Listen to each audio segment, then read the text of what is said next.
Thomas, Percy, and the Coal.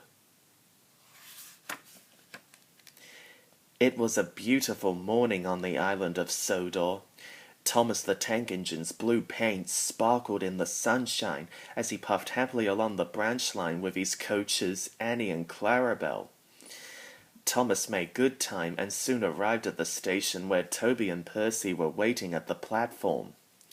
He was feeling very pleased with himself. "Hello, Thomas," whistled Percy. "You look splendid."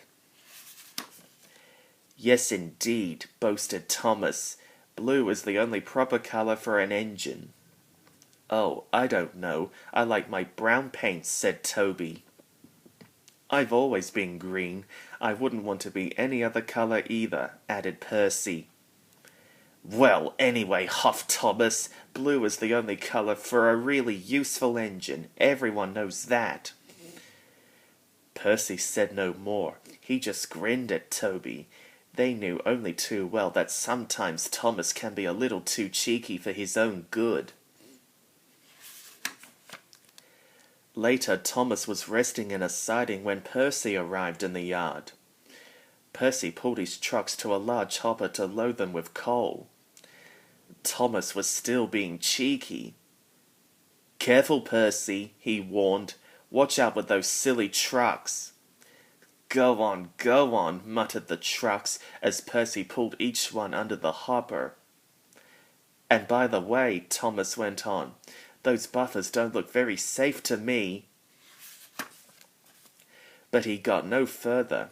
With a tremendous bump, the last truck passed the hopper much too fast. The coal poured down all over Thomas. "Help! I'm choking!" cried Thomas. "Get me out!" Percy was worried, but he couldn't help laughing. Thomas's smart blue paint was covered in coal dust from smokebox to bunker. "Ha ha!" chuckled Percy. "You don't look really useful now, Thomas. You look really disgraceful." "I'm not disgraceful," choked Thomas. "You did that on purpose. Get me out!" It took the men so long to clean Thomas that he wasn't in time for his next train. Toby had to take Annie and Clarabel instead. "Poor Thomas," whispered Annie and Clarabel. They were most upset.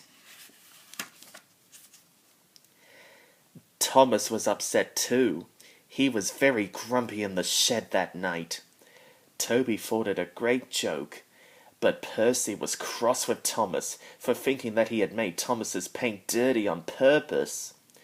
Fancy a really useful blue engine like Thomas becoming a disgrace to the Fat Controller's railway, said Percy. "Puh, I wouldn't have missed all that fun for anything," he chuckled. Thomas was at the platform the next day when Percy brought his trucks in from the junction. The trucks were heavy. "I feel so tired," Percy puffed as he pulled into the station. "Have a drink," said his driver. "Then you'll feel better."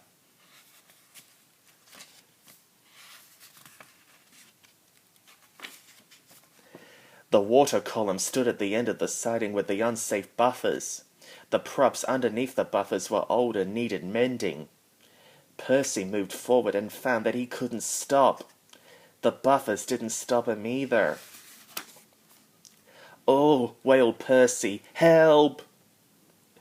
The buffers were broken and Percy was wheel-deep in coal.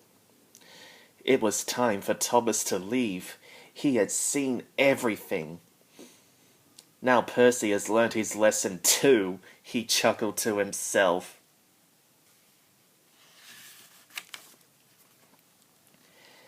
That night the two engines made up their quarrel.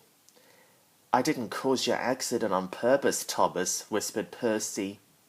"You do know that, don't you?" "Of course," replied Thomas, "and I'm sorry I was cheeky. Your green paint looks splendid again too. In future, we'll both be more careful of coal," said Thomas wisely.